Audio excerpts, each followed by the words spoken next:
Welcome everybody to this Mother's Day edition of artist Christina Dietz Elms doing swatching today. We're going to have some fun.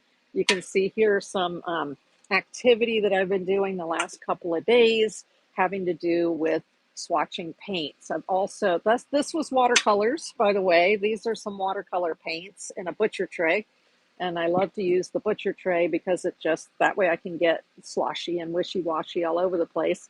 And then this is some the swatching I've been doing with acrylic paints.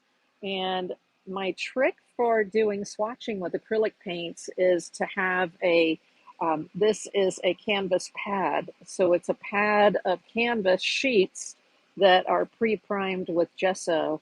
And that makes it super easy for you to whip off your acrylic swatches and have it be actually on canvas so you know what it looks like. So that's what we're going to be doing today, is talking about swatching, different types of swatching. And for watercolor in particular, this past week, I treated myself, it is Mother's Day after all, and I treated myself to Kristy Rice's, and this is Kristy Rice right here. If you don't follow her on social media, I would suggest that you give her a follow. And this is a swatching stamp set that she just came out with, so I had to have it.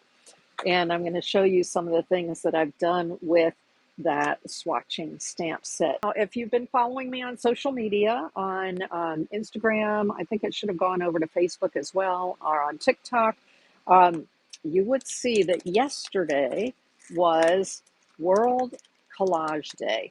And so in honor of World Collage Day, I made 2 collages yesterday, start to finish. Well, actually, I made the backgrounds the day before and then made the actual artwork yesterday. And I did a video on one of the 2 artworks I'm going to show you right now. So you can find that video on my Instagram or my TikTok. And I think I even put it up as a YouTube short as well. So, and that was this piece right here. So this was leftover paint. Remember I showed you just a moment ago that I was doing this swatching of this new paint line, and you see this incredible purple. Oh, it's just so delicious. And so I used the leftover paint from that swatching here on the background, and then I built a collage over top of it. And anybody who's been here before knows that I love postage stamps. And actually Critter Chops, who was with us last week, I haven't seen him pop into the stream yet, but when I was on his show last week, he was like, I've got these Vietnamese stamps for you, Tristina. So I've got some incredible Vietnamese stamps now that he sent me as part of my order this past week. And this is a postage stamp. It's not Vietnamese. This is a US postage stamp, vintage 1978. And what I do is when I include postage stamps in my artwork on the back, I list what the details are of the postage stamp if I'm able to find the information on it. So this one's a quick little cactus. This was from another workshop that I taught here on Whatnot, and that was stamping with styrofoam. That was a fun one. And the video for that you can find on my website. I'll give you all the details on that in terms of my social media website in a little bit. But this one is going to be auctioned later this evening. So that is the first one that I made for World Collage Day yesterday, and which was perfect for me because, you know, I'm a collage queen. And then this was the second one that I did. That was a collage. And oh, look, that is a Vietnam postage stamp right there with the froggy on it. I just love the froggy. And so I leftover paint in the background and built a whole collage there. I used some of that 3D paint that I showed y'all in one of my previous workshops. So it's available on YouTube, and I think it may still be out in my previous shows on Whatnot, but it says 3D painting. So this is oh, thank you, Salmon's Girl. Yeah, I love frogs. I know, I do too. And these postage stamps, they were actually, these stamps were made in conjunction with the World Wildlife Foundation. So it actually says in detail on the bottom about the WWF, right? I think, yeah, right here, there's a little panda bear. I don't know if you can see it. Yeah, and it says World Wildlife Federation, our foundation. And so that is the one that I built. This one's actually called Copper Moon. I don't even mention the frog in the name of the painting. Why? Because it's obvious there's a frog in the painting. But I called it Copper Moon because there's your moon right up there. And so this comes matted. You can either get it with a black matte. Oops, hold on a second. And this is available tonight if you, I love the way you added the frog. Thank you, Salmon's Girl. So if you are on Whatnot, and again, if you're on YouTube, I invite you to use the link in the description of the video to pop over here. Then you will see this item is in, oh, Marsha's here, yay. You will see this item in the buy now, all right, in the buy now tab at the little house at the bottom of the screen on Whatnot. And so this one is, it can come either in the black matte. A lot of the work that I have in my buy now can come in, depending on whether you want the white matte or the black matte. So here's what it would look like in the white matte. You know, it depends on what your decor is, which one you would like it in. And so I do give you that option. If you do order one of my paintings, just let me know when you order, give me a comment and let me know which of the mattes you would like. But that one was the second of my collages that I made yesterday for World Collage Day.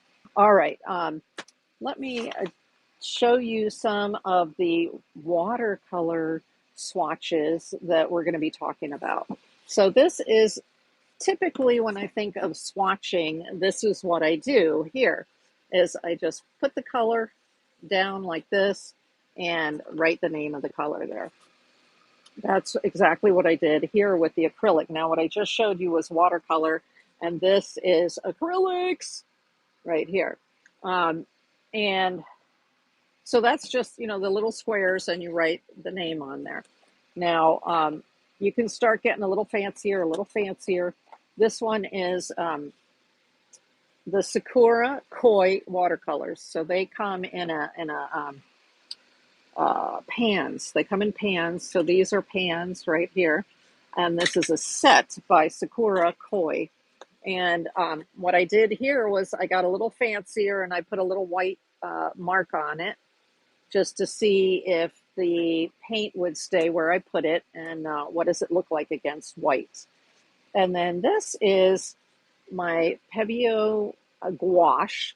So gouache is an opaque watercolor. It's still a watercolor, but it's an opaque watercolor. And the cool thing about gouache is that you can layer it. So if you put one color on, once it's dry, you can put another color over top of it. If it's traditional gouache like this, just bear in mind that it is re-wettable. And the fact that it is re-wettable is if you brush too much on that second layer, that bottom layer is going to start to mix with it. If you don't want that to happen, if you want it to layer like acrylic, there's something called acrylic gouache. And my favorite is the Holbein acryl gouache. But there are many different companies out there that make an acrylic gouache. And what that means is when the bottom layer dries, it's not going to reactivate. This is a regular gouache, which means that it will reactivate. Now, what you're going to notice different on this swatch is you see this down here. This is a grayscale. So I wanted to see how the black turned into gray by adding white here. So that can also be helpful as if you give yourself a grayscale from the paints. Interesting. Thank you, Uniquely Merson 32. I appreciate that. And so, yes, I created a grayscale out of these gouaches here. All right, now I am a shimmer girl. There is no denying that. I love stuff that sparkles and shimmers. So it is helpful to see the shimmer like this on your paper as well. So you see the beautiful, like there's a distinct difference between this gold and this gold right here. And those are actually these sparkle watercolors from Ganzi Tambi.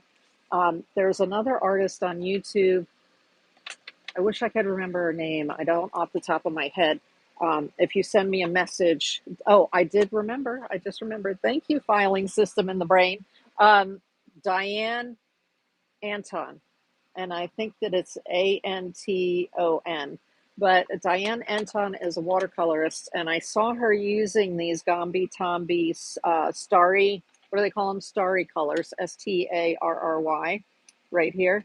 And I was like, oh, I have to try those. Well, there's a reason why her, as a many years professional artist, uses those watercolors because, wow, the colors here are just fabulous, fantastic. And then these are Cotman. So this is Winsor Newton. It's a different brand, and you can see how shiny these are, the Ganzi Tambi, compared to how shiny these are, the Cotman from Winsor Newton. These are much punchier than these are. And the way that I found that out was by swatching them next to each other and then being able to look at them to see what, compare them. And so I like the Ganzi Tombis better, but in a pinch, I'll grab the Cotman. So there's also something called watercolor crayons. Let me grab one right here. So this is by Derwent. This is an Inktense pencil, but this is a water activated pencil. So I also, oh, and let me see if there's like a regular watercolor pencil. There's a Caran d'Ache watercolor pencil here. So these are also activated by water. And whenever I get new art supplies, the first thing I want to do, quickie, is swatch them. And that's why I wanted to share swatching with you and some techniques for swatching tonight, because it's easy, it's fun. You get to look at gorgeous colors, and color turns me on, right? So with these pencils, what I've done here is these are Derwent, and these are swatches of the various Derwent water-soluble pencils. So I put a bunch of pencil on there like that and then draw it out with water so that you can see what the colors look like. It makes a huge difference because the color that you see here in the pencil lead is not always the color that you get when you hit it with water. Sometimes there's a significant color shift when you hit it with water. There are also pencils that, let me see if I have one here. This is called a Graphy tint. So this is also by Derwent, but it's a Graphy tint. And if you see on a pencil this little, it looks like a little brush, like that, that usually means that it's aquarellable. Or if you see the word aquarelle, does this one say that? Let me see, does this one say that? I do have some pencils here that will say aquarelle on them. Yeah, there you go. There's one right there. It says aquarelle. So that means that they are water soluble. You'll either see that little brush design or you'll see a word similar to this, aquarelle, and that means that they are water soluble. I happen to like water soluble pencils. I use them a lot because I sketch my watercolor designs with these kind of pencils. So if I was doing something orange, I would use the orange watercolor pencil to do the sketch. That way the lines just melt right into my design, and you can erase those and everything too. Now I do use a pencil, a graphite pencil sometimes as well to do my designs, but if I'm getting ready to paint, oftentimes I will use the actual water-soluble pencils, and it helps a lot if you do these types of swatches so that you know what they'll do. This is another one called Cretacolor. There are a lot of companies out there that make like incredible art supplies. So Cretacolor is another one right here. And these are their, they call them Aquagraph pencils. They come in this beautiful metal tin, and they are a kind of a, what they call them tinted graphite. But if I were to look at this, I'd be like, wow, that does not look like graphite at all, and neither does that. So that's why it's really helpful to go ahead, and then you can see that oftentimes right on my sheet where I'm doing my swatches, I will test out making designs and see how they perform like that. I see Gabriel Lee's here. Welcome in, welcome in. I was looking over on YouTube. I see a few folks watching over there. Now, if you're working with something that is considered a mixed media supply, so for instance, here I have my Stabilo woody pencils. Let me grab one. So I've done workshops with these before. They're a great mixed media painting supply. They're called Stabilo Woody. Let me see if this one you can probably see the best there. Stabilo. I think they're out of Germany. And these, they're just so chunky and fun to play with. And because they're mixed media, when I swatch these, I don't just put them on watercolor paper. What I do is I take my paper. So this is a nice, heavy piece of watercolor paper. And down one side, I paint it with gesso. So gesso is a primer for acrylic painting. So this is, for instance, a gesso from Pebeo right here. So that's a white gesso. Gesso comes in many different colors. It also comes in a black. So that when I am swatching, I will often, if I'm doing not watercolors, if I'm doing oil paints or I'm doing acrylics, then what I do is I put a line of the black gesso across my panel. So this is just like a painting board with canvas on it. And I paint that black line, black gesso, so I can see what the transparency of the paint is right there. So with the Stabilo Woody, what I did was I painted one half of the paper. So yes, you can put gesso over top of your paper. It's perfectly fine. And if I was really switched on, I would have put a black strip down here and a black strip down here. But hey, depends on where my head was at the moment. But this way you can see how these react to water on a gessoed surface and on a just the paper surface. And it actually acts a little bit differently between the two because, of course, it can, if it's water media, it can soak in a little bit to the paper as opposed to if your surface is gessoed, meaning that it's sealed, it's going to have a little bit of a different effect in the way that it looks. And so I find that that's helpful as well if I'm working with, if I'm desiring to swatch mixed media type paints.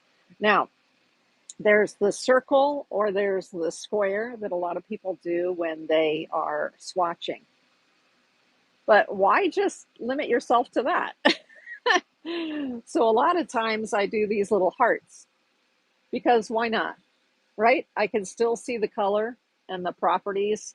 Next to them, I did it where I added a whole bunch of water to it to see, these are watercolors. And I wanted to see what the, when the paint runs, what the effect is when you have lots of water in it. And then down here, I wanted to mix a gray and mix a green.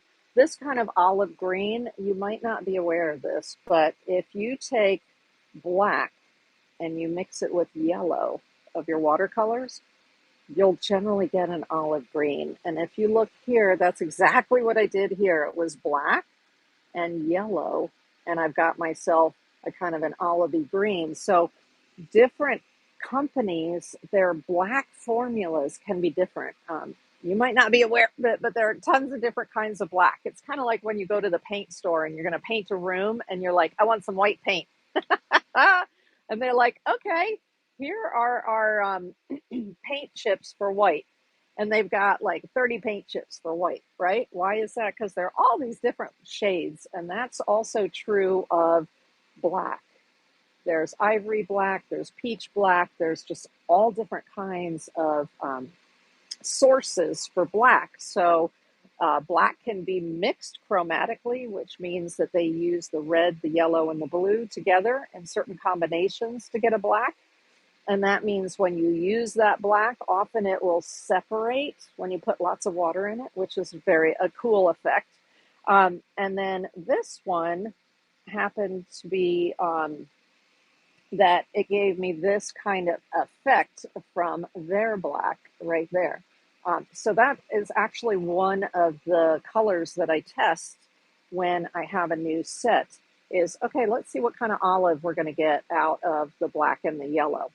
Oh, hi there. Hey, what is it? Hazium's Paper and Crate. Welcome in. And S. Zeitzik. Zeitzik. That's right. Welcome in. Welcome in. And then, of course, you want to look at what does your gray look like. So take their white, or if they don't have a white within their grouping here, in watercolor, you can use for white something they call, a lot of them call it China white. So here it says Chinese white. This is Holbein brand.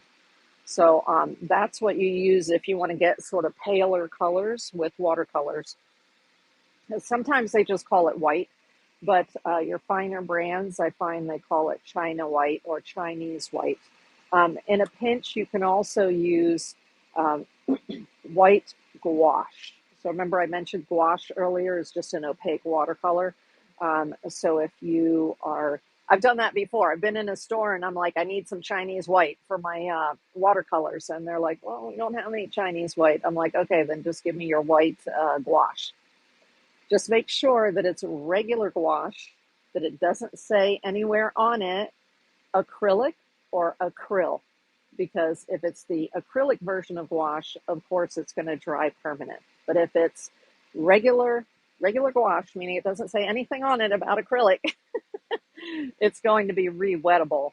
And that's what you want if you're working with watercolors. And so you can use that white gouache as your China white for mixing with watercolors. And so here, I don't think they had a white. Nope, they did not have a white. So I grabbed some of my China white and made a gray. So that shows that. So sometimes down here, you'll see that I do a few other color swatches to see what some of the blends will do for me. All right. Now this is the Holbein, right? The Holbein watercolors. And that's what I had shown you just a second ago. This is the Holbein watercolors set. This is my favorite set. So if you are not yet doing watercolors, or you have dabbled in watercolors, my suggestion is if you want to dip your toes into professional watercolors and still at a reasonable price, get yourself this set, which is Holbein. It comes in a red box and it says this HWC, Holbein watercolor. And there's a set of 6 and a set of 12. Do yourself a favor and just bite the bullet and get the 12. Now what I do is I watch on the platform here, sometimes people have these paints for sale. And sometimes I'll just pick up a tube here and a tube there. What's nice about this set is these are what are called 5 milliliter size tubes. So you see here, 5 milliliters. Now that 5 milliliters will fill up. These are called half pans. This was from Critter Chops that I bought his handmade watercolor. But you see this little plastic pan here? This is called a half pan. A full pan is a little bit bigger. And you can fill that up twice using this 5 milliliter tube. And I'm telling you, to begin with, that's fine. That's all you need, really, to swatch the paints, mix the paints, get familiar with them.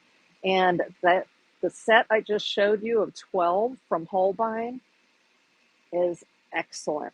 Excellent. To me, it's the best way to start is with that set. I'm going to show you in just a moment my website. Actually, let me do that right now. So if you see here my website, deetsart.com. If you go there, there is a link in the menu called Supply Links. and you can find this set. You can find the Holbein watercolors in there, and click on the link, and then you can go take a look at the different options for the Holbein watercolors. Now this is the 12 set. If you want to get really fancy, there's an 18 set and a 24 set. But like I said, if you want to try it, dabble in it, I definitely recommend, or you want to give somebody a gift, this is in my opinion, the best one to start out with. Before you start branching into other things like these handmade watercolors that are made by Critter Chops here on Whatnot, on the Whatnot platform.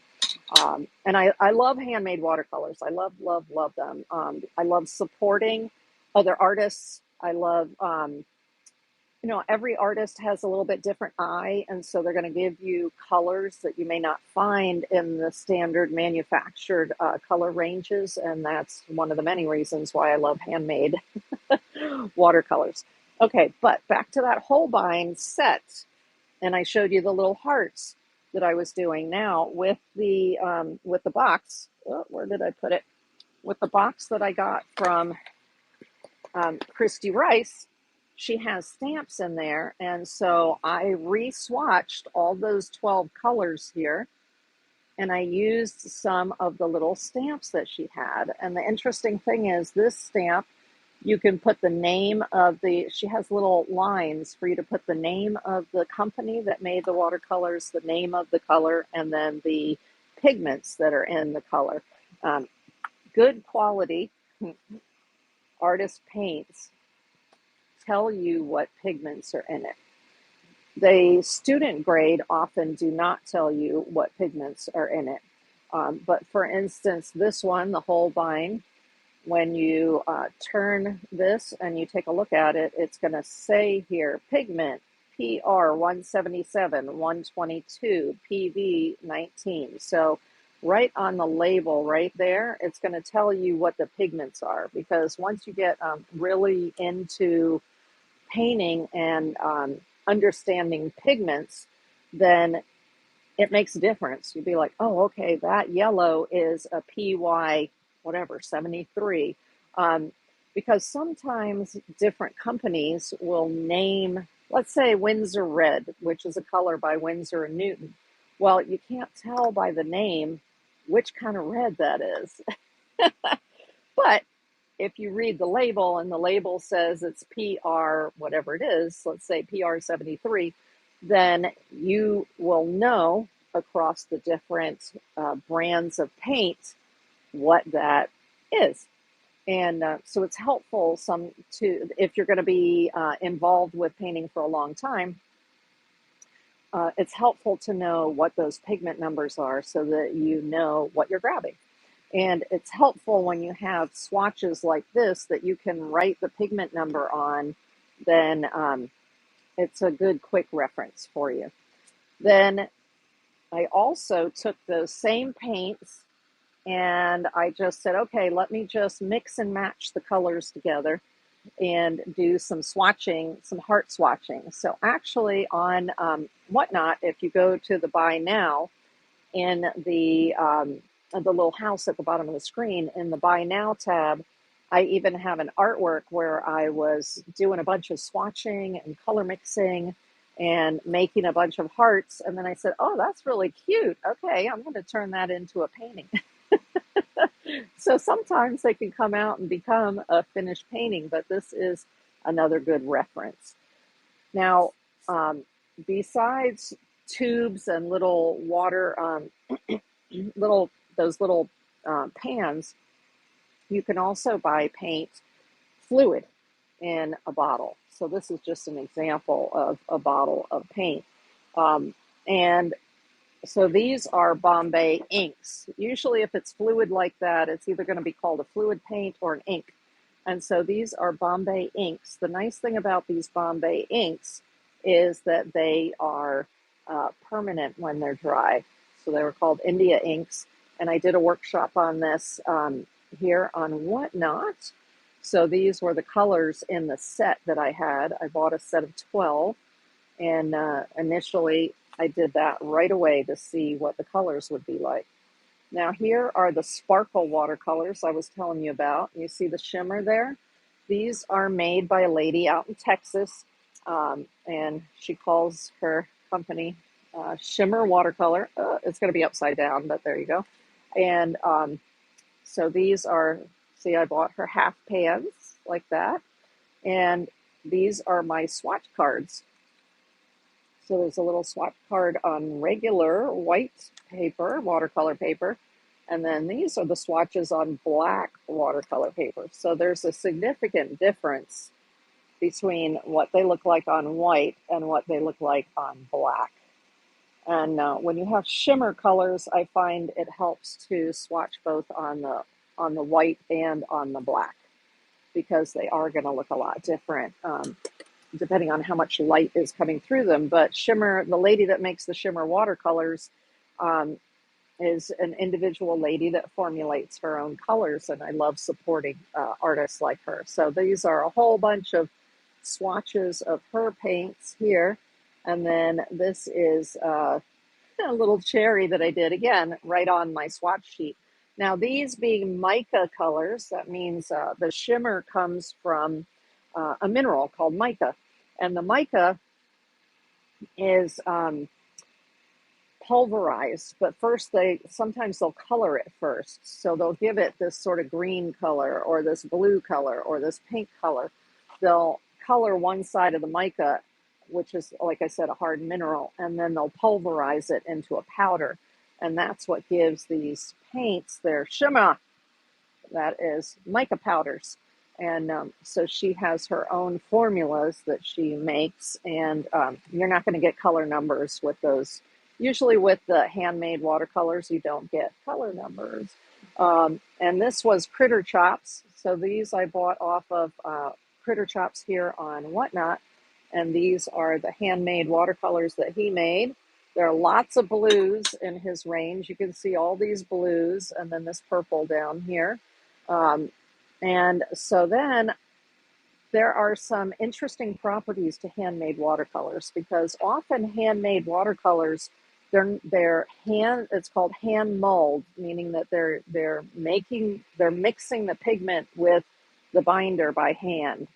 And when you do that, you tend to get paints that granulate. They're a little grainy when they dry if you add a lot of water to them. So for instance, here with this brown, there's granulation right there where the paint is sort of, it's not absolutely pulverized smooth like you might get with a machine when a machine mixes it up. And I love that.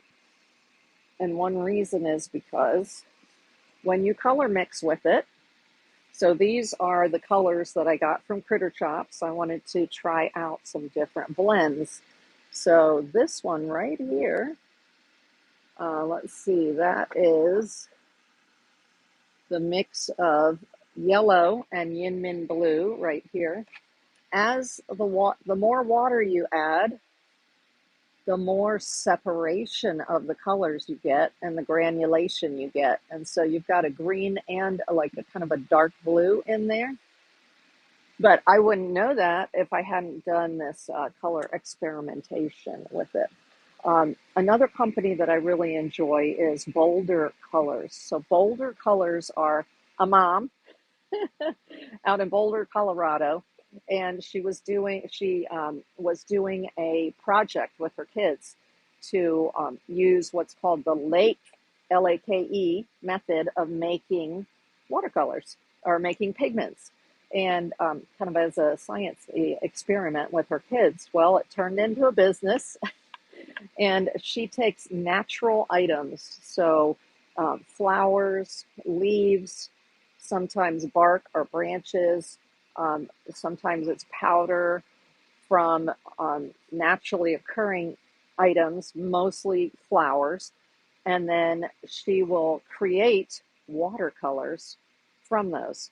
And it's so interesting because sometimes she'll take, let's say she takes a rose that's either a pink or a red color. By the time she has turned it into the base pigment that we would use as artists, it's green. It's like, how the heck? How did you go from that to that? So the really cool thing is often, sometimes you'll take white roses and you'll boil them down and you'll end up with a color like a yellow or a purple. And you're like, where the heck did that color come from? But it's all chemistry, right? Mother Nature's chemistry. And so bolder colors, you can buy the individual colors from her. Um, but you can she has lots of those dot cards that I showed you the last time in last week's lesson.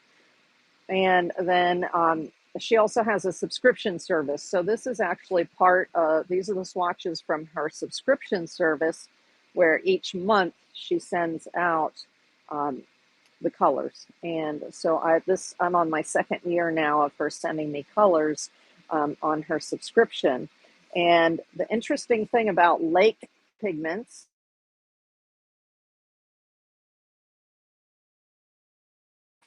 it's not a smooth surface. It has a very rough finish to it. When you run your fingers over it, it's kind of cool. It's like almost like a sandpapery finish.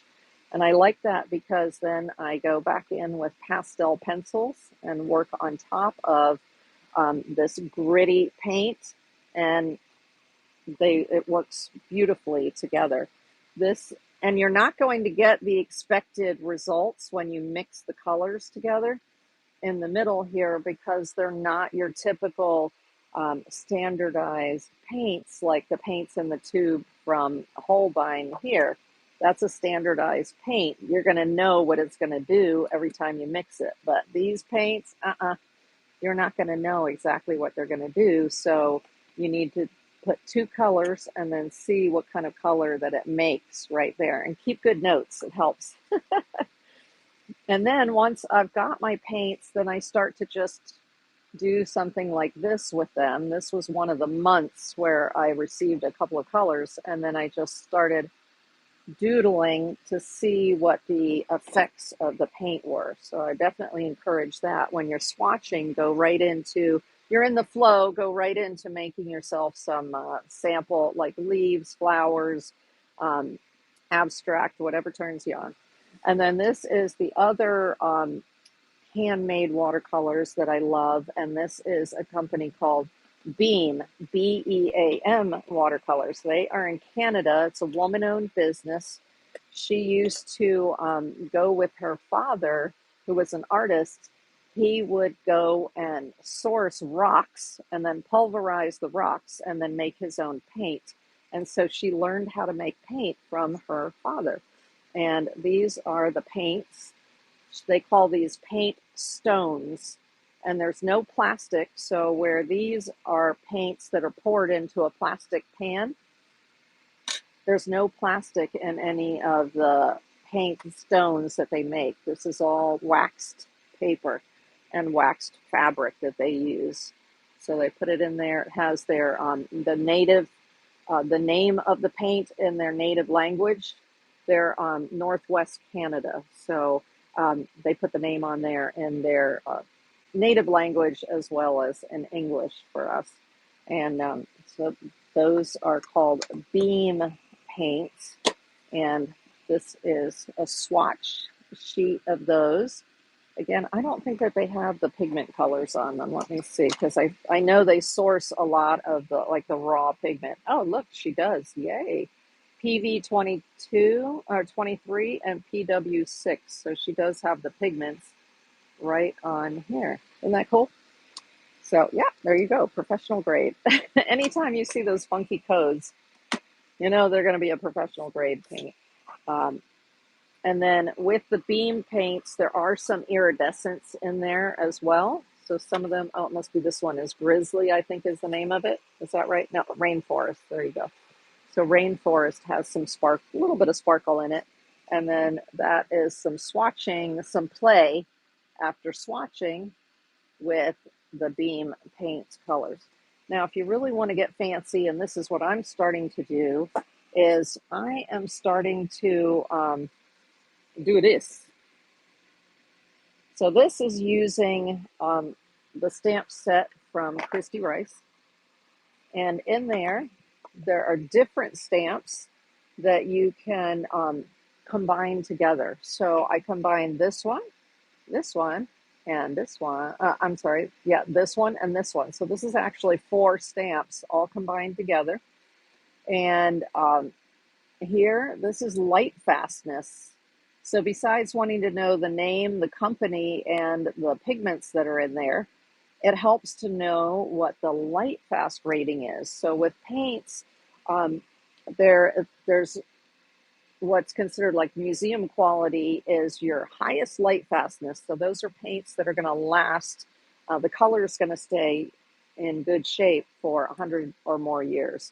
Then there's just underneath that, which is very good. And so there's excellent, very good. Very good is 50 to 100 years, the color will stay stable. And then it goes down from there.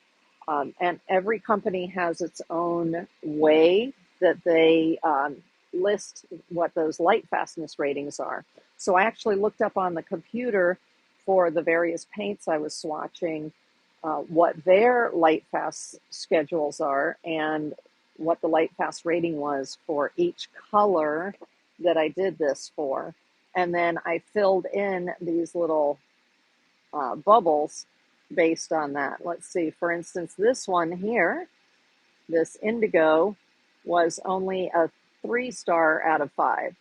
So it's not 100 years or 50 to 100 years. It may fade before then. And so it is important to know that when you are preparing artwork that you're going to sell. If you're going to make prints, don't worry about it. Use any of the paints and just have fun, because if you're going to scan it, the color is going to be brilliant when you do the print. But if you're going to do watercolor art to sell the art, it is helpful to know what the light fastness is. The more light fast, the more money you can ask, right? Because you're getting the finer paints. And then here she has a fun one where you can, it's the 2 circles together, and then you can put a color here and a color here and kind of combine them in the middle and see what happens. And I love that. All right, so let's go over top of the table, and we're actually going to do this, which is exciting, exciting, exciting. And I'm going to show you some of the swatching that I've been doing. So these are my Instagram, Facebook, again, my website. If you are interested in any of this information, you can go ahead and just take a picture, snap a picture of that. And then we're going to get started with this. Most of the time, what we're going to be doing, I'm going to be using this brush, this size of watercolor brush. So normally it would be called something like a 12. It's going to be something between a 10 and a 14. Different companies use different numbers when they talk about the size of their brushes. So this one is a mixed media brush, and it's a size 12. This actually comes from Kristy Rice. So the same lady that I got these from, she also makes sets of brushes, and this is one of her brushes. So this is my favorite one for swatching, the size 12. And well, let's see. And then I'm going to pull these out so you can see what they're like. But this is my new favorite thing to do to swatch. This is an ink that is permanent here, like a stamping ink, and it dries very quickly too. So here is the block that comes in the set. It's a piece of acrylic, and you can stick your cling stamps onto there, so you can see the stamps, how I put the 4 on there. And here are some of the other ones. So here is, when I say it's a cling stamp, you see how it clings onto there like that? It clings onto that acetate. And then there's some other cool designs. You see this is where the light fastness, where it says LF. Let me see if you can see that. LF. And then all the little bubbles. And then there are some really fun, like little paintbrushy kind of things there that you can use all for fun. Some of these are really a lot of fun too. There's the mason jar. Nice, right? Yeah. This one looks like a paintbrush there. And then there's a blueberry. There's a tube, like a paint tube with a squirty thing coming out of it. Let me see if I put it on top of the white. You can probably even see it better. And then this is the one that I used that I showed you earlier. It's just a square that says at the bottom, you know, brand name, and then something that looks kind of like a frame right here. And so fun, fun. Again, the link for this is on my website under the supply links. But you have to scroll way down toward the bottom of the page to find this. It'll be under the Kristy Rice, where the Kristy Rice brushes are in that section. Okay, so this is stamping ink. The nice thing about this particular stamping ink is that it is permanent when it's dry. Not all stamping inks are permanent when they're dry. So if you're buying a Tim Holtz, what are they called? Maybe one of you know in the comments. Tim Holtz has, the Distress line of his stamps, or stamp inkers, right? Those are watercolor colors, which means that you put them down and then you can spritz or spray them with water and they will reactivate. So for swatching, you do not want you don't want a stamp ink that is re-wettable. You want one that is permanent. So this one is permanent. And her instructions say you put the ink down like that and then you do this on top of it. Okay? However, I've learned from books over the years the best way to stamp to ink up your stamp is to take this and put it upside down like this and tap it this way. And the reason for that is you want the ink staying near the top of the ink pad, not falling down toward the back of the ink pad. So this will keep the ink flowing to the top of your ink pad like that. Okay, and then before you stamp it, you want to huff it. So that's putting a little bit of your breath onto it, and that will help the ink to release from the stamp. So I'm going to do that like that, and then you put it down. Press. What's nice about using these clear cling stamps and the acrylic blocks is you can see underneath it. So if you're stamping on top of your artwork with a different kind of cling stamp, you're able to see the design.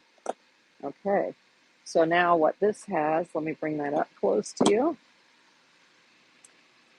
This design, this is 4 elements. There's the little notebook, and then this one over to the side of it is where, see the little black line there? That's so you can test the opacity of your paint. There's the detail information about it, and then the light fastness ratings. So that's my current way that I like to swatch. So normally what I would do is fill this whole page with swatches like this. And I'm designing my swatches so that they will fit into a notebook. So let me show you what I'm talking about. So I have this was an entire sheet of swatches. So there was another section down below here.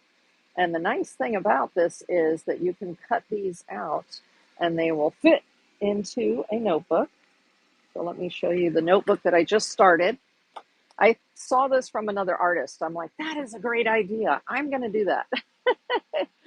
And so I just took a regular 3-ring binder, and these sheets are the same thing that you would use if you were collecting trade cards. So if you had Pokemon cards or sports cards, let me take one out and bring it up closer for you.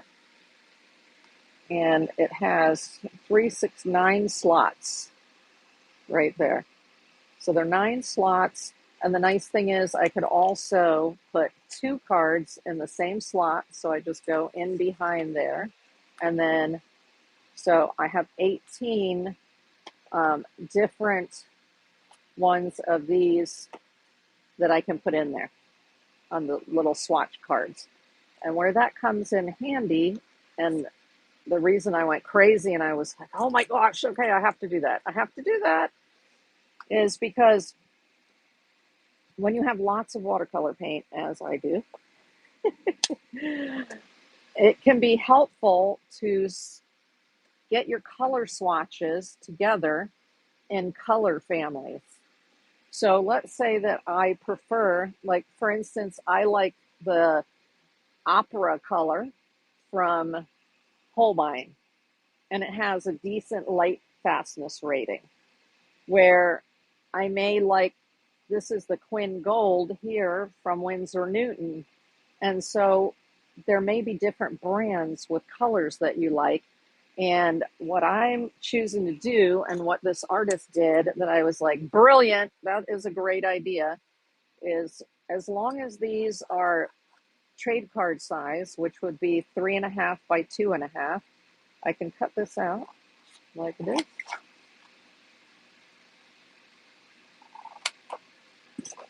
And then that slides inside here. Now what I would do, because this is a magenta color, it's kind of a pinky color, right? I would come to my magenta tab here, because I have yellow, orange, red, magenta, and then I can put it in here. The nice thing about having these little cards like this, rather than doing it all on one sheet of paper, like I normally do, is that I can move these cards around. So if at one point I get a color that's lighter than this one, that's a brilliant idea, right, Critter Chops? Totally.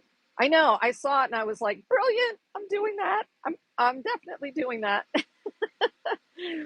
Oh, and so I actually have on my website in the section called supply links, I did go ahead in the miscellaneous area.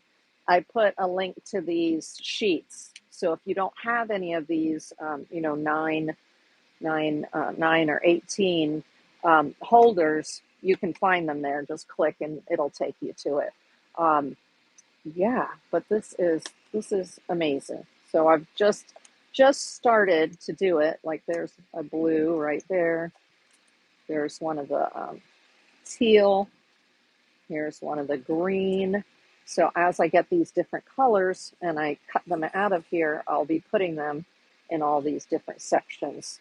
And then if I'm looking, this is when you paint a lot. When you paint a lot, you're like, I want a pink, but I want a pink that goes this way, or I want a pink that goes that way.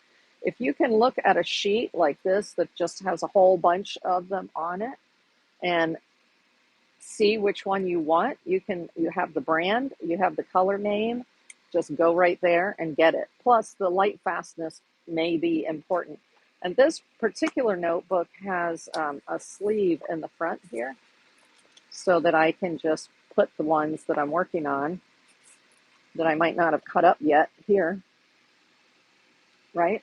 And you don't have to just do this for the different color schemes. I could put another tab in there and say Winsor Newton, and then just have a whole section for my Winsor Newton colors.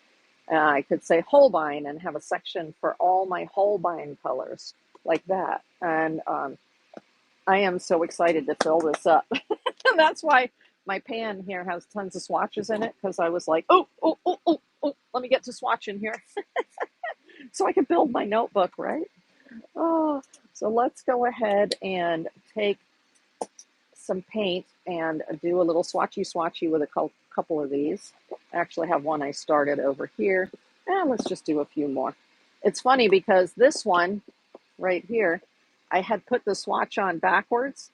So instead of LF that should start here with the little radio buttons, it says FL going the other way.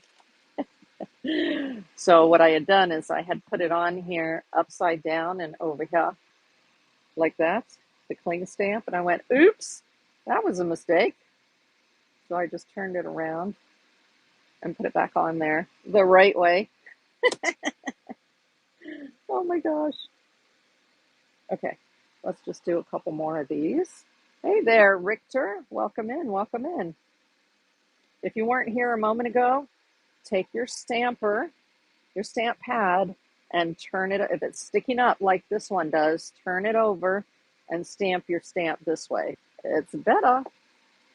Then huff it, and then stamp it. There we go. And that should give you nice, clean stamps. Oh, I I think on my website, I think I also have a link to these acrylic bases. If I don't, I'll add one tonight. But I think I may have put that on there already. We'll see. There we go. But if you want this set from Kristy Rice, definitely go take a look on my website under supply links, and you will find it there. And click on the heading, and it'll take you to it so that you don't have to search for it. See how easy this is? It is so fun. It is so fun. All right, I'm looking to see if there are any other questions. Did I miss any questions? I don't see any. Okay, but if you asked a question and I didn't answer it, feel free to leave the question again, because I don't always see it. Sometimes I get so involved that it goes flying by, right? Okay, here we go. Like that. Let me know if the sound from my air conditioner is loud, because my headphones are beginning to go out. And when they go out, it just sounds really loud. Ah. Okay, now what I do to clean off my stamp is I'll take a folded over paper towel like this, and then I just stamp this a couple times like this. You see that right there? So this helps to get the ink off of there. There are sprays you can buy that are cling stamp sprays. You don't have to worry about it too much, because if you're always using your stamps for the same thing, like say doing this, I don't even have to clean them. I can just reuse them, but I'm kind of a clean as I go girl. And so that's what I do. I just stamp it a couple times on a paper towel like that. Now let's do a couple of things here. We'll do a tube paint, a pan paint, a pencil, and a shimmer, okay? So these are actually tube paints, a bunch of different types of tube paints. Let me show you what I have for tube paints so you understand my addiction. Anybody who paints probably has a similar addiction. This is the container. It has just tons of tubes of paint. Hey, let's take this one. Why don't we do this one? There we go. And the lid that I just grabbed out of there, this is the Holbein. It's nice because it has a little write-up inside there and a color chart for you. But that was this one right here. Okay, let's put that away. Ooh, but that's how many watercolor paint. And that'll last me my lifetime, plus like the next person who gets them after me. That's enough. How many watercolors do you have in your collection? Critter Chops, you just saw the box. I don't know the count. I haven't taken the time to count it. What happened was when I lived in Fort Lauderdale, Florida, I was in the Broward Art Guild, and a gentleman's wife there passed away. And so my extensive watercolor collection started when he offered to members of the club if anybody wanted to come and get the paper. There were large, beautiful sheets of watercolor paper and the paints. So actually this paint by Da Vinci is one of the watercolors that was in the box that he gave me with all of her paints. So that's what started my watercolor obsession. So this color is called Quinacridone Violet, and we're going to put a little bit of that out on here. There we go. A little bit of watercolor goes a long way. A long way. Long way. Okay, so that is a tube watercolor. Now let's pick up some color here. Actually, I have two of these here. Let me get this one out of here. This is what I use to sometimes gently clean my stamps. If it's an old toothbrush, I'll use that. But so what you do is you dip first in your dirty water, and then you dip in your clean water. And what that will do is that'll assure that your clean water stays cleaner longer. Now, the ferrule, which is this part right here, this metal part, often there will be drops of watercolor left on there. And it is a disaster if you pick up your color and you go to paint and then this drip comes down and just floods your paper. Can you tell I'm speaking from experience? So what I do is I just gently tap it off so that the ferrule is clean and there's no water on it when I go to grab my color. Wow, this is beautiful. So this is a violet color. I'll bring it up closer for you to see. Violet. And so then I start up at the top here and I put the most dense color. This is how I do it anyway. I put the most dense color at the top. And then I'm going to put the color over here because I want to cover up that black line. I want to cover over the black line that's here because I want to see how opaque or transparent the color is when it's dry. Am I going to see that black line through there? That's what I want to know. And then now I'm going to add some water. So I'm just going to dip it in. Let me make sure you can see my water. Yeah. Okay, yes. So I dip it in the dirty just a little bit so it has more water on it. And then I'm going to pull this down here. So I want to see the reaction of the paint with a lot of water in it. And the reason for that is oftentimes when you have a lot of water in your paint, if it's a granulating paint that I mentioned earlier, the little granules will fall out and give you a really neat effect in this bottom section where there's lots of water. All right, the next thing that I like to do is I add a little bit of white. So let me find my Chinese white. I have one here. This is the Cotman brand because it's inexpensive. So Cotman is the student grade of the Winsor Newton line. And so it's easy when I'm swatching just to use the inexpensive China white like this. And I put a good sized dollop of that out.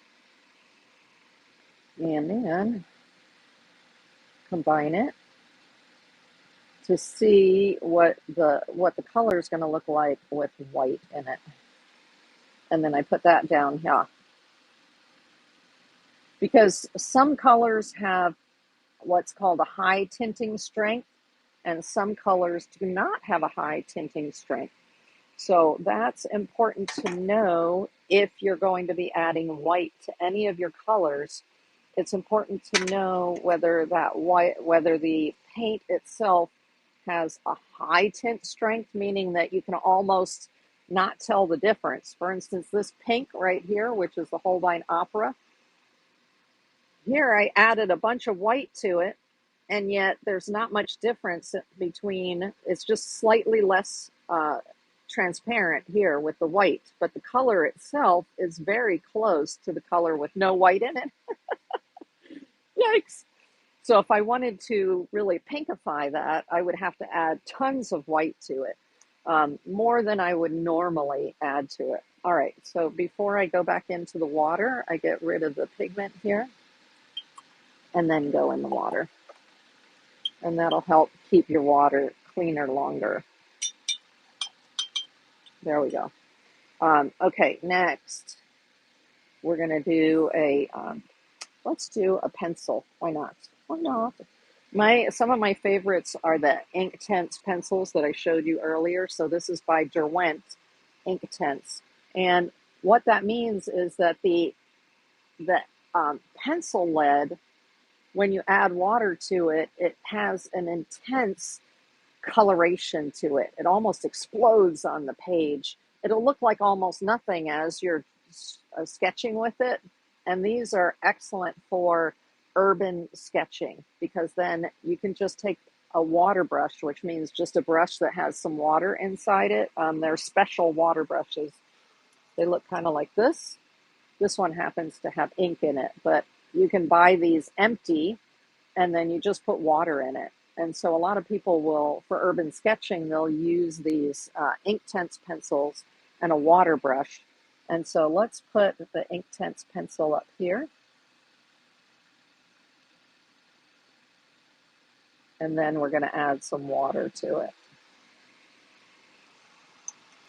And you notice I haven't yet filled this in, but later I will go in and I'll say that this is um, Quinn Violet, it's Da Vinci, and then the pigment numbers that I'll find on the tube there. Okay, so this one, let's add some water.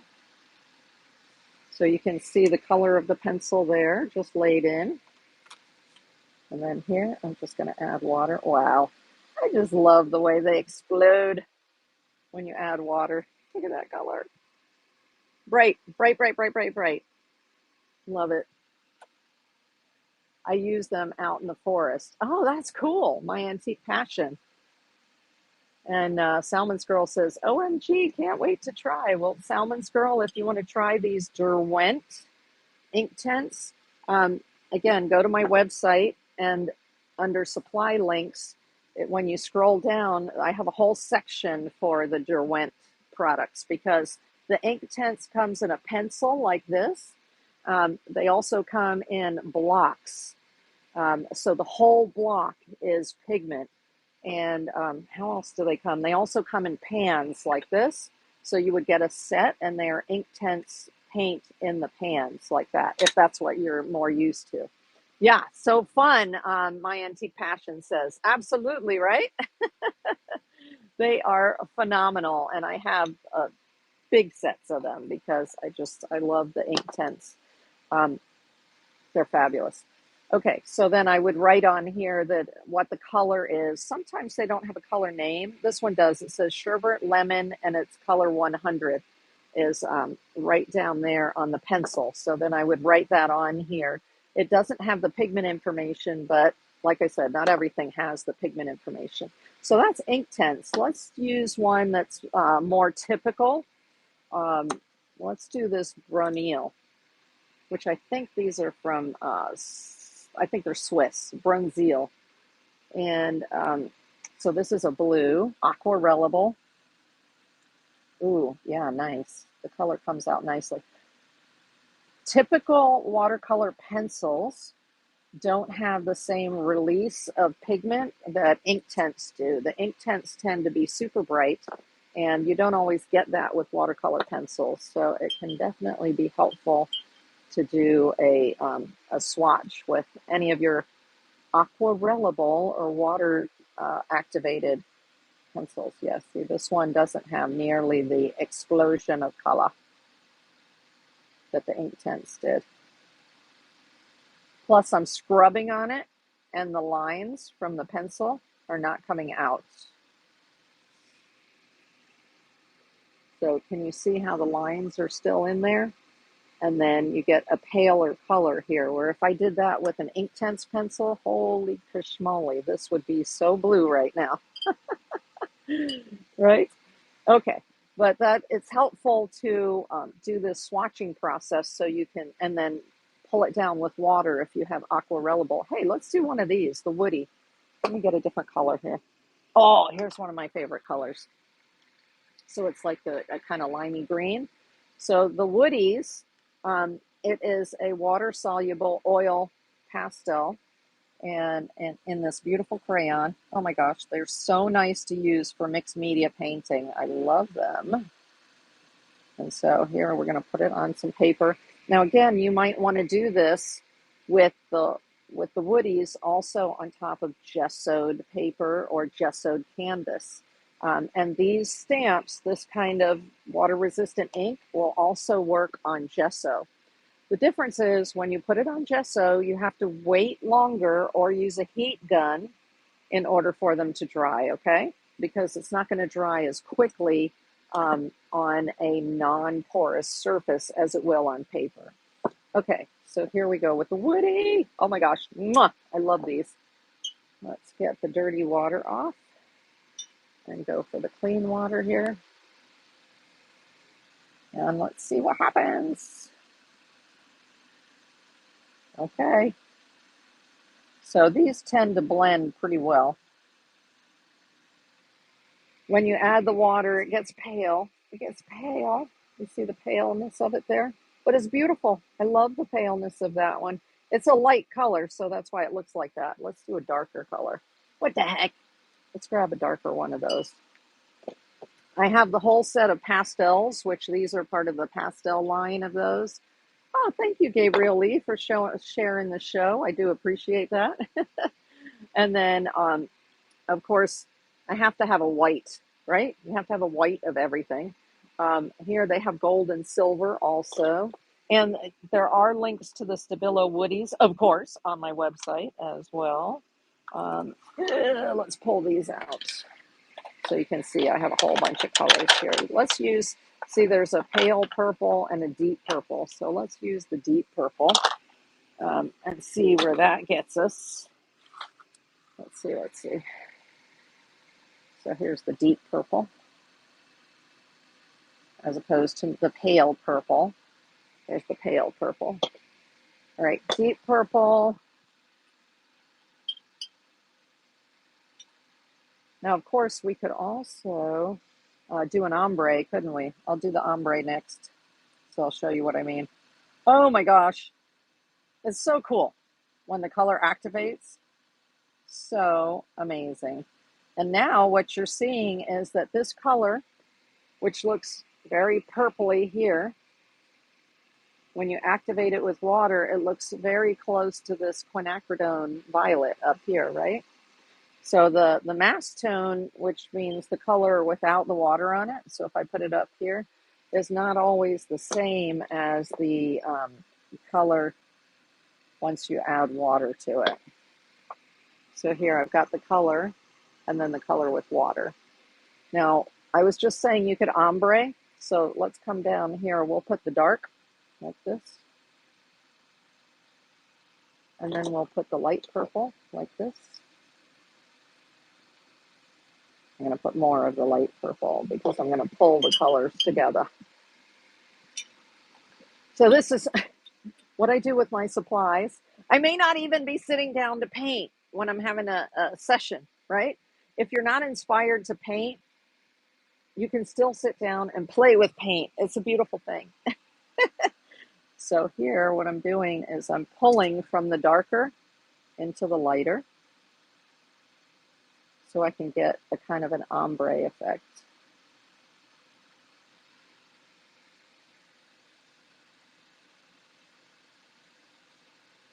Neato.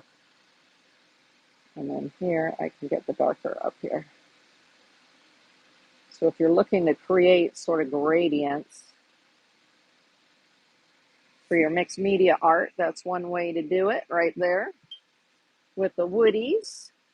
And with the pencils, of course, you can also layer the pencils.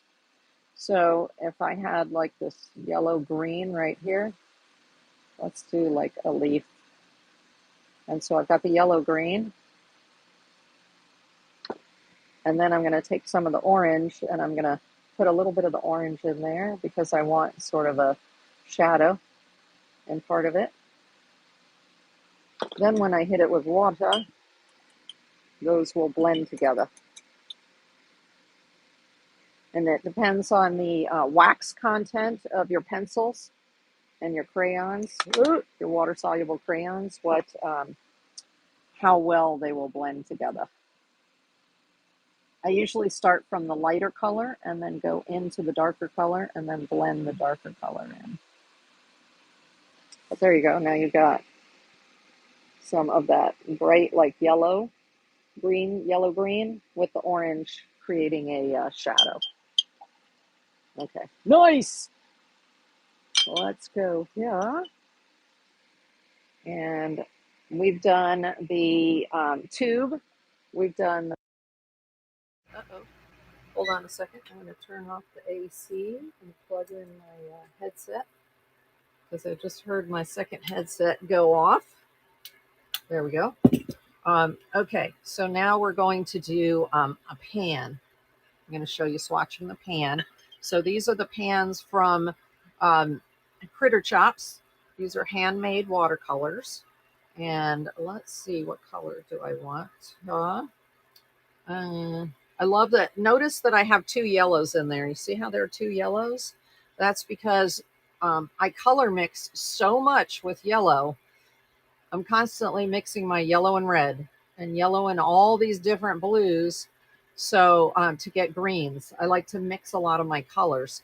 And so that, because I'm using yellow with both the reds and the blues, I need lots of yellow. So I always buy double of the yellow. I think I'll do the red right here.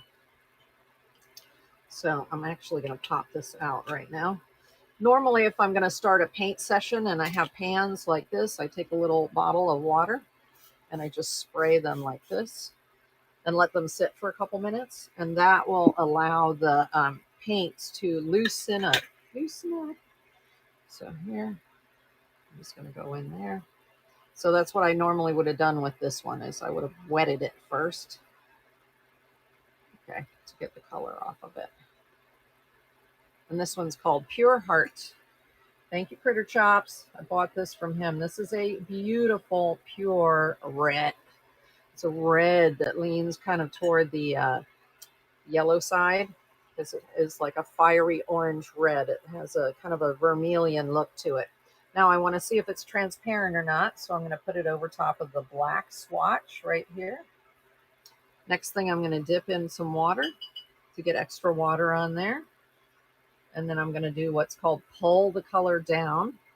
A lot of people will use the whole length or half of a length of the paper to do their pull down.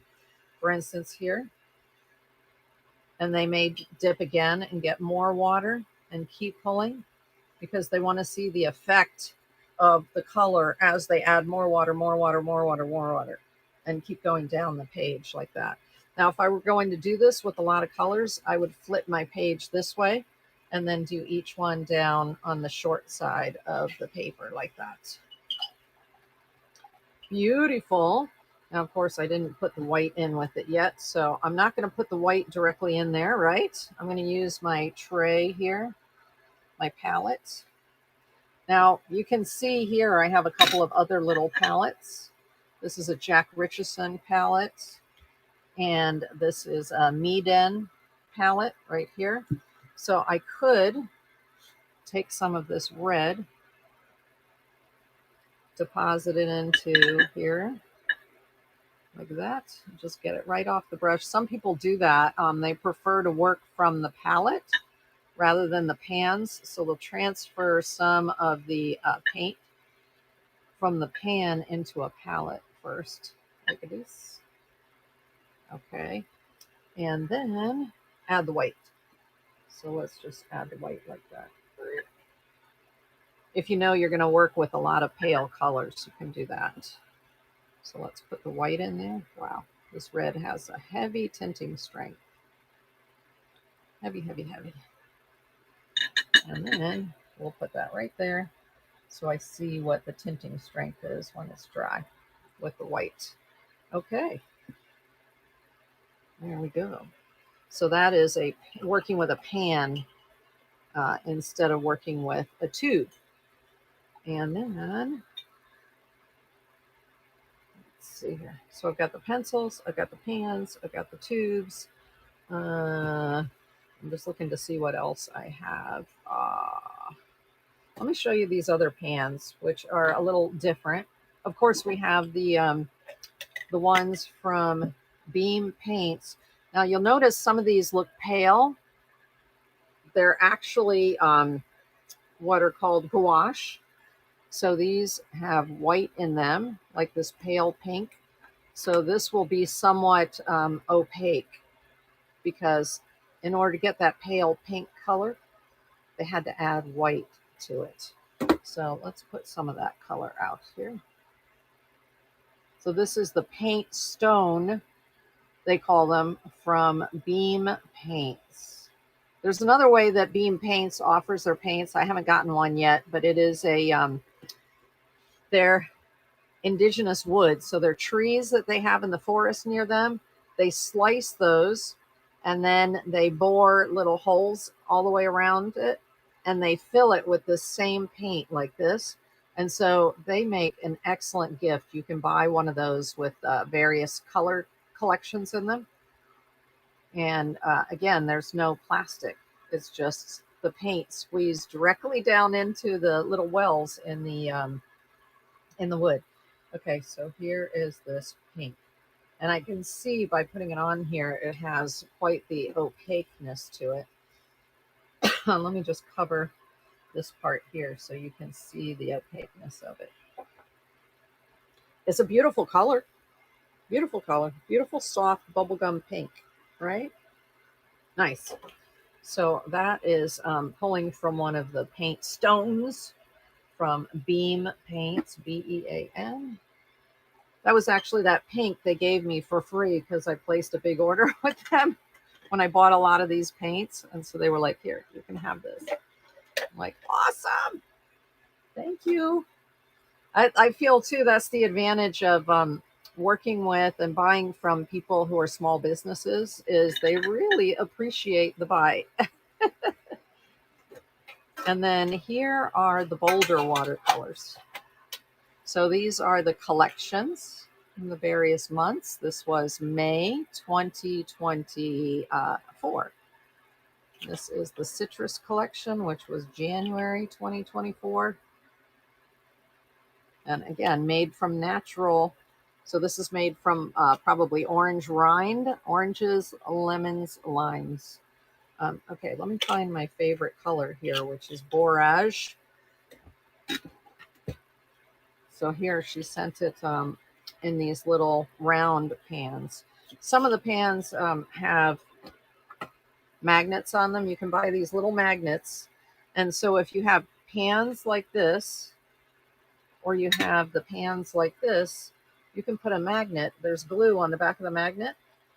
And then any kind of tin that you have, you can have the paints attached to it, and then they don't move around a lot when you're painting with them. Like this, it's not attached, so I'm gonna have to buy some magnets. But this, I love this color. This borage color is beautiful. So this again is a natural. Critter Chops, do you know what borage is? I think it's a plant, like a green plant, isn't it? It probably does have flowers too, though. Okay, here we go. I'm watching if there are any questions in the chat. Nope, don't see any. Now, what I find with the beam paints, no, I'm sorry, these are the bolder colors. I do tend to have to put lots of water on it to activate it. Lots and lots. And again, usually I'll spray them and then I come back in 5 minutes and then start using them because they really need a lot of water to activate. Okay, watch the color. So you see the color that's in the pan here. It's quite dark. But when you put it on the paper, wow. It's like I'm thinking of mermaids because it's a green blue. Oh my gosh, it is so pretty. So stinking pretty. It's a green blue. Like a deep teal. Oh my gosh, it's so nice. Okay. And then if I pull it out, you can see a little bit goes a long way. Okay. So you see the color there with more water in it? Wow. I fell in love with that color right away. Borage, which is an herb. I believe it's an herb. Okay. Oh, let's see. And let me show you some of the sparkle.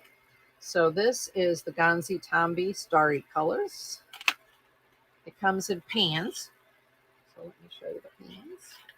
Oh. And the nice thing about these pans is they pop out of here. And all the information is on the bottom of what they are, which is, thank you, Ganzi Tambi. I think it's Yasutomo that makes Ganzi Tambi. Let me see. No, Kuretake. Ooh, sorry. Kuretake is the name of the company, Kuretake. And, but they put the color number and the color name in Japanese, Chinese, and English on the bottom there.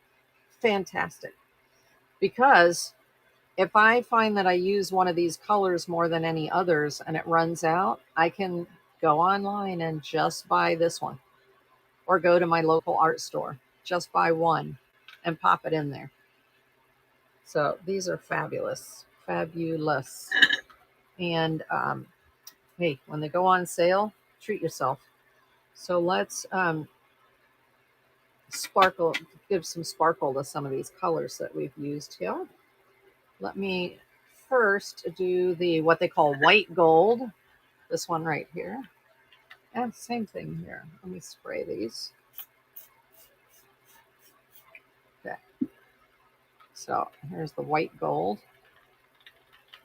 I still have a little bit of that borage color on my brush. I can see it's getting in there, but that's okay. It's all right. All right. So this is going to give me a white shimmer. So what you can do is you can pop it as a highlight on top of your colors.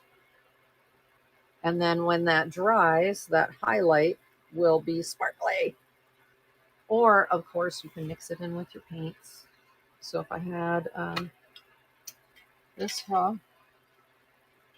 if I want to mix it in with this pink, I can mix it in with my pink, and then that turns it into an iridescent pink. And then I can put the iridescent pink here. And when that dries, it's going to be all sparkly.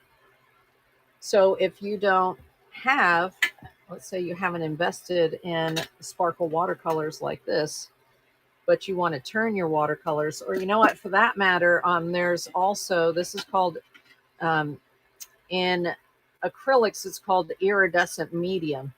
So you can just buy iridescent medium and add it to your acrylic paints, and you'll get the same sparkle effect. You'll get a beautiful sparkle effect. I love metallic, right? My antique passion. I mean, I am all about the metallics. Oh my gosh. But the cool thing is, if you have just the plain iridescent like that, look, see, I'm getting paint all over me. It's typical. Then you can turn any of your colors into an iridescent. You can highlight by popping it onto the top, and I do that a lot. Like if I'm doing flowers or something, I will use just the iridescent to pop it into the area where I want to show a highlight.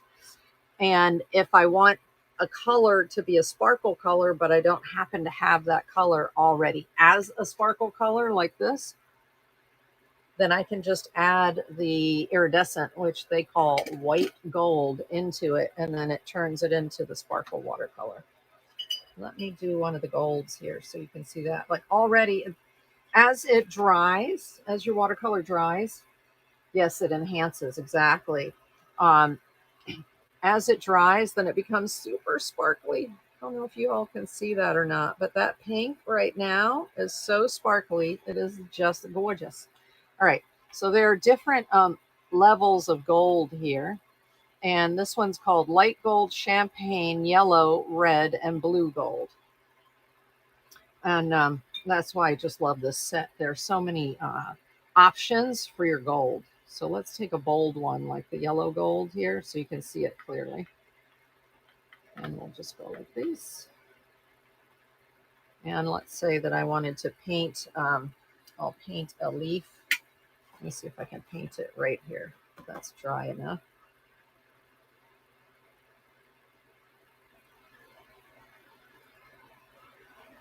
So you can really, the nice thing about these Kuritakis is you can really see it on top of your other colors. You see that? Wow. The density of the mica in these is just, I mean, to me, it's professional grade. It's awesome, right? On my antique passion, I see that. So, you know, you can have fun swatching out your various metallics. And that's what I started to do in my notebook here was the very front section of my notebook is going to be my metallics because I love my metallics. And so here, this front section is going to be my metallics. So here's a metallic blue that I already put in there from Cotman. I can get the details on that. Isn't that fun? So that's it for the presentation